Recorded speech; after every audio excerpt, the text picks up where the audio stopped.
I feel so strongly about this story that I think this particular game should be taught in American history classes because its ramifications were much larger than just a baseball game. It was not a playoff, it was not a World Series, it was not an All-Star game, but it had an immense impact on the United States of America. So first I want to describe the scenario we enter into. Then I'll talk about the game. The scenario is 1948 United States of America. World War II had ended.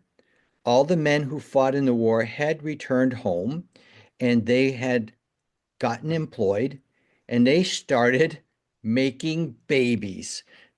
So many children, we called them the baby boomers. That was 1948 and a few years before and after for sure. Baseball was the primary entertainment for the average American. The National Football League was just basically a semi-pro league. The NBA was not anywhere noticed by anyone. What the heck, they had a team in Fort Wayne, Indiana. The interesting thing is, the NBA was all white. There were a couple of black players in the National Football League, but no one noticed. We lived in a segregated country.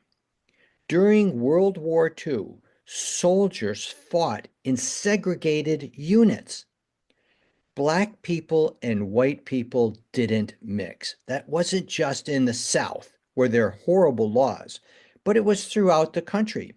And baseball had this incredibly unfair gentleman's agreement where owners said they would never sign a black player.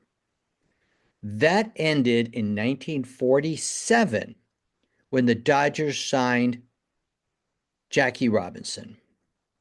It was merely a few months later, relatively unnoticed, the Cleveland Indians signed a great player, Hall of Famer, named Larry Doby. These two men had to fight an amazing amount of prejudice, anger, and ridiculous difficulties being the only black players. Now, the Dodgers did add another player at the end of the year who then left the team. But the color barrier, we thought, had been broken. Enter into my story, 1948. Obviously, the color barrier had not been broken.